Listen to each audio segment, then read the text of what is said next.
मैं 28 साल की हो चुकी थी पर मेरी शादी नहीं हो पाई थी। हमारे घर पर एक लड़का किराए पर रहने आया। उसे देखते ही मेरे अरमान मचलने लगे। एक रात मेरे घर पर कोई भी नहीं था, तभी मैं बहाने से उसके घर चली गई।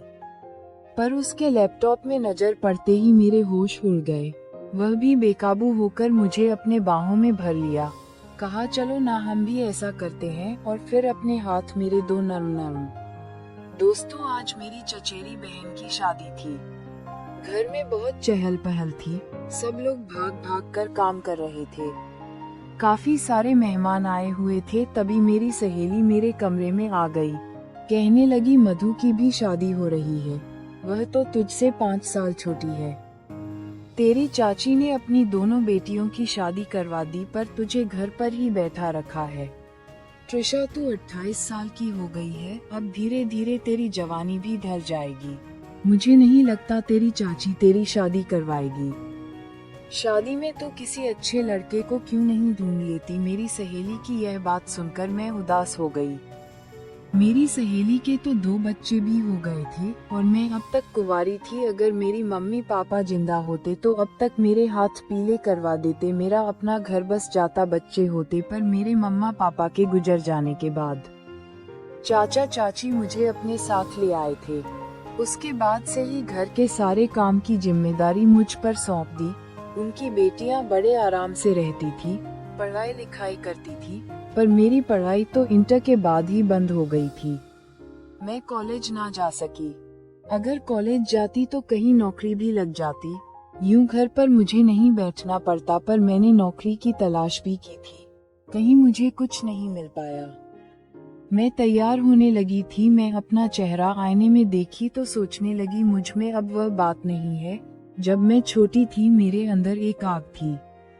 बढ़ती उम्र के साथ मुझे कौन पसंद करेगा। आंसू की एक बूंद मेरे आंख से बहने लगी। मैंने सोचा मेरी सहेली की बात ही सुन लेती हूँ। मेरी सहेली मेरे पीछे आ गई, कहने लगी, तू अपना मन छोटा मत कर। मेरी सलाह मान, मुझे पूरा यकीन है तेरी चाची तेरी शादी नहीं करवाएंगे। यूं ही तुझसे घर का सारा काम करवाती रहेगी। उनका तो कोई बेटा नहीं है, बुढ़ापे में तुझे ही सहारा बनाएंगी। तेरी चाची दहेज पर एक भी पैसे खर्च नहीं करेगी। मेरी दोस्त की बात मुझे सही लगने लगी। मैंने कहा, ये सब मेरी किस्मत है। उसने कहा, तू अपनी किस्मत बदल सकती है, बस तुझे अपनी अदाओं से एक मर्द को फंसाना है। मैंने कहा, मैंने ये सब कभी नहीं किया। उसने कहा, तू सीख जाएगी, यह सब अंदर से ही आता है। मेरा पति भी शादी के बाद ही मुझ पर ध्यान नहीं देता, तो देख मैं भी अपने आशिक बना लिए, तू भी बना ले। मैं शादी में आए मेहमानों की तरफ नजर दौड़ाने लगी, पर मुझे कोई भी ऐसा लड़का नहीं मिला जो मेरे लायक हो। मेरी उम्र के लड़के तो पहले से ही शादीशुदा थे। कई तो बच्चों के बाप थे, अपने बच्चे को संभाल रहे थे। मैंने सोचा मैं किसी का घर नहीं उजाड़ना चाहती, पर जितने भी लड़के कुंवारे थे, मुझसे उम्र में छोटे थे, मुझसे बात करते तो मुझे अच्छा तो लगता, पर अपने से छोटे उम्र के लड़के से मैं शादी नहीं करना चाहती थी। मेरी छोटी बहन भी विदा होकर चली गई। अब घर पर चाचा चाची और मैं ही रह गए थे। घर का सारा काम मैं संभालती थी। एक दिन चाची ने कहा कि हमने नए किराएदार रखा है, कुछ पानी की बोतल देकर कहा, जाओ, वह नया नया आया है, उसे पानी देकर आओ। मैं पानी की बोतल लेकर नीचे चली गई और दरवाजा खटखटाया। जब किराएदार ने दरवाजा खोला तो उसे देखकर मेरी हैरत का ठिकाना ना रहा। वह काफी हैंडसम लड़का था। मैं उसे देखते ही रह गई, कुछ कहना ही भूल गई। उसने कहा, क्या बात है? मैंने कहा, यह मकान हमारा है, मुझे चाची जी ने भेजा है। मैं तुम्हारे लिए पीने का पानी लेकर आई हूँ। तुम आज शिफ्ट हुए हो, इसी वजह से चाची ने कहा है आज का खाना भी वह भिजवा दे ताकि तुम्हें तकलीफ ना हो। वह लड़का मेरा शुक्रिया अदा किया, मुझे अंदर आने को कहा, पर जाने क्यों मुझे घबराहट सी होने लगी। मैंने कहा, मुझे खाना बनाना है, मैं ऊपर जा रही हूँ, कहकर मैं भागती हुई सीढ़ियों से चढ़ने लगी थी। मुझे मेरी चाची का डर था। मेरी चाची को पता लग गया कि यह अनजान लड़के से बात कर रही हूँ, तो मुझे बहुत डांटगी। जब खाना बन गया तो मेरी चाची ने कहा, उसे जाकर खाना देकर आओ और त्रिशा उस लड़की को रोज ब्रेकफास्ट और डिनर भी पहुंचा देना।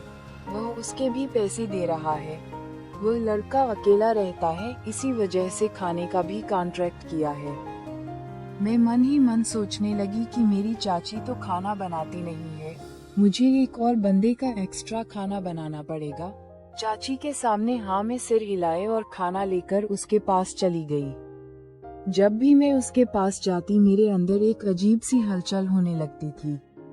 उस लड़के को आते जाते देखती रहती थी। 2 टाइम उसे खाना देने जाती तो उससे मुलाकात होती। कई बार मुझे घर के अंदर आने को कहता, पर डर के मारे मैं कभी उसके घर पर कदम नहीं रखी थी। उसके घर पर मैं आज तक किसी को नहीं देखा था, शायद अकेला ही रहता था। कभी कभी तेज करके गाना लगा देता था, मेरे कान में आवाज आती। कभी कभी उसके घर के बाहर शराब की बोतल देखी थी। वह अपनी मौज मस्ती में रहता था, जाने कहाँ काम करता था। एक दिन मैंने अपनी सहेली गीता को उस लड़के के बारे में बताया तो गीता कहने लगी, उसे फंसा ले, मैं तुझे बताती हूँ लड़के को कैसे फंसाते हैं। उसकी बात सुनकर तो मैं डरने लगी, कहीं गीता तुम अपना तरीका मुझे ना बताओ। उसने कहा, तेरी भी तो अपनी जरूरत है, उसे भी तो पूरा करना पड़ेगा ना। तेरी चाची सारी जिंदगी यूं ही घर पर बैठा कर रखेगी। उसकी बात सुनकर मैं घर चली आई थी और उसकी कई बातें मेरे दिमाग में घूम रही थी। एक दिन मेरी चाची मुझे बुलाई और कही, आज हम बाहर शादी में जा रहे हैं, कल सुबह तक ही वापस आएंगे। तुम नीचे जाकर अरुण को खाना पहुंचा दे देना, भूलना मत। मैंने कहा, जैसा आप कहे चाची जी। रात में मैंने अपने और अरुण के लिए खाना बनाया, फिर सोचा अरुण को जाकर दे आती हूँ। जाने क्यों आज मेरे दिल में अजीब सी हलचल होने लगी थी। घर पर सिर्फ मैं अकेली थी। आज घर पर चाची नहीं थी, मेरे पास अच्छा मौका था। गीता की कई बातें मैं सोचने लगी। मैंने सोचा क्यों ना इस मौके का फायदा उठाया जाए। मैं यूं अकेली कब तक रहूंगी, इसी विचार से मैंने उसके घर की एक्स्ट्रा चाबी ले ली और बाहर से ही आज दरवाजा खोल दिया था। मैं चुपके से उसके घर पर आ गई थी, उसे सरप्राइज देना चाहती थी, पर मुझे नहीं मालूम था कि मुझे ही झटका लगने वाला है।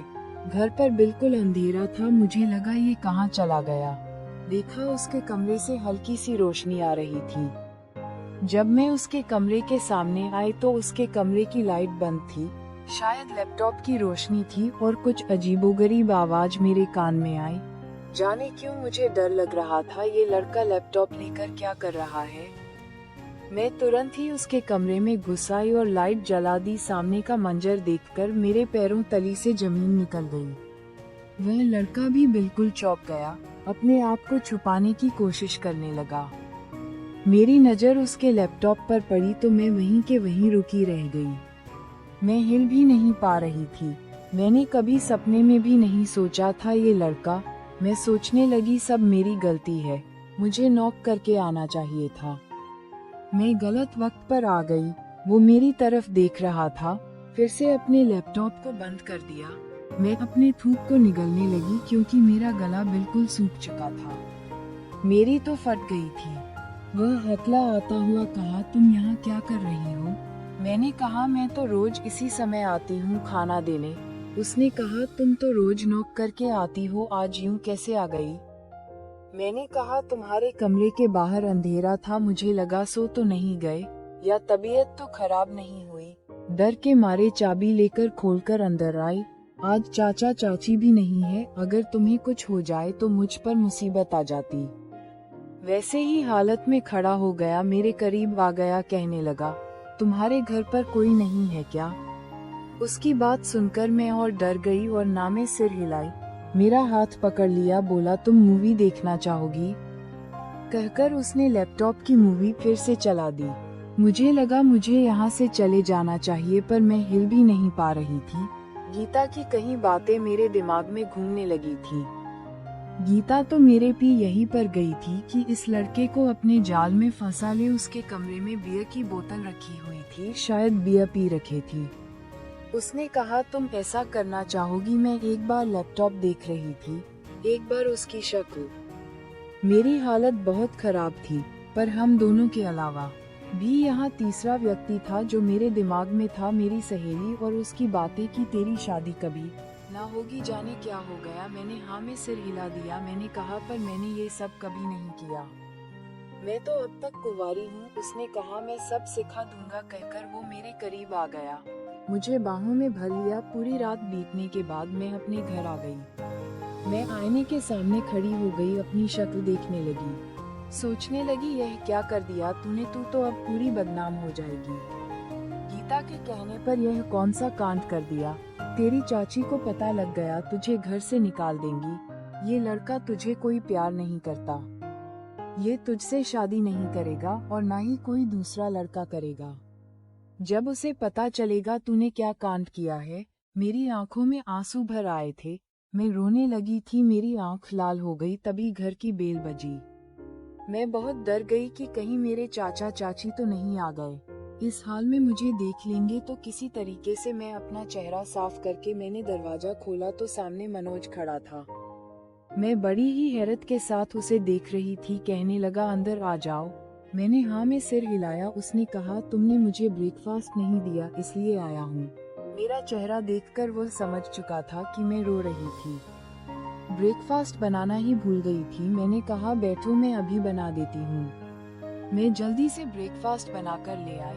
हम दोनों साथ में बैठकर खाना खाने लगे। अचानक मनोज ने मेरा हाथ पकड़ लिया, कहने लगा कल की रात बहुत खूबसूरत थी, मैं तुम्हारे साथ अपनी हर रात यूं खूबसूरत बनाना चाहता हूँ। मुझे लगा मुझसे शादी करेगा। अचानक कहने लगा मुझे बीना की याद आ गई थी। बीना का नाम उसके मुंह से सुनकर एक पल के लिए मैं चौंक उठी। मैंने कहा कौन बीना? उसने कहा मेरी पत्नी। उसके मुंह से यह बात निकली नहीं थी कि मेरी आंखों से आंसू आ गए।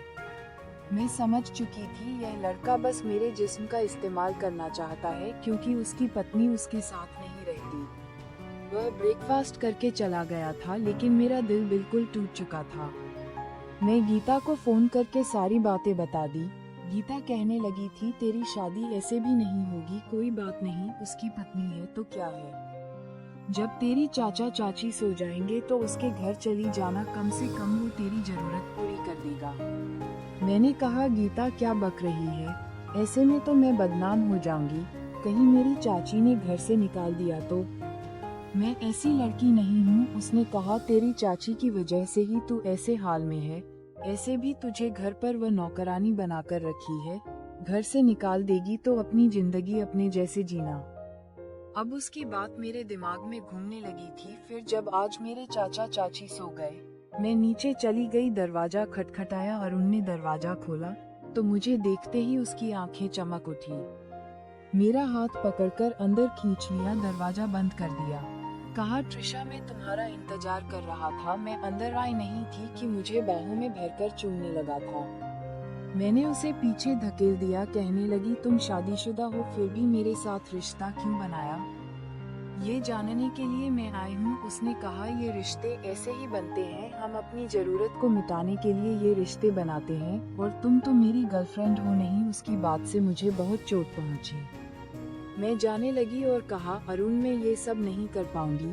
उसने कहा रुक जाओ, पर मैं ना रुकी। मैं अपने घर वापस आ गई। मुझे रात भर नींद नहीं आई। मैं करवट बदलती रही, अरुण के बारे में सोचती रही। सुबह सुबह मेरी नींद लग गई थी, करीब 10 बज चुके थे। अचानक मेरी आंख खुली तो मुझे लगा मैं तो नाश्ता बनाना ही भूल गई। जल्दी से उठकर बाहर निकली तो अरुण और मेरी चाची चाचा साथ में बैठे थे, नाश्ता कर रहे थे।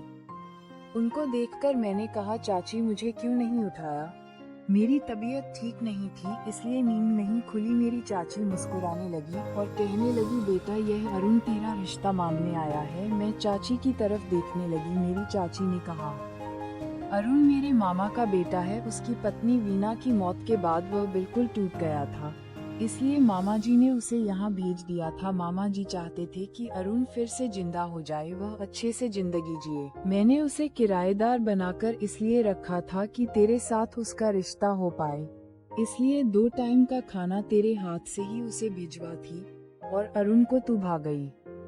हम धूमधाम से तुम दोनों की शादी करवाएंगे। मैं उन लोगों की तरफ देखने लगी। मेरे दिल की मुराद पूरी होने जा रही थी। अरुण मुझे देखकर हल्के फुल्के मुस्कुराया। हमें अभी बहुत सारी तैयारी करनी है। मैं भागती हुई अपने कमरे में आ गई थी और भगवान का शुक्रिया अदा करने लगी थी और यूं ही एक किराएदार की पत्नी बन गई। दोस्तों, कहानी कैसी लगी? अच्छी लगी हो तो चैनल को सब्सक्राइब करें। Thank you.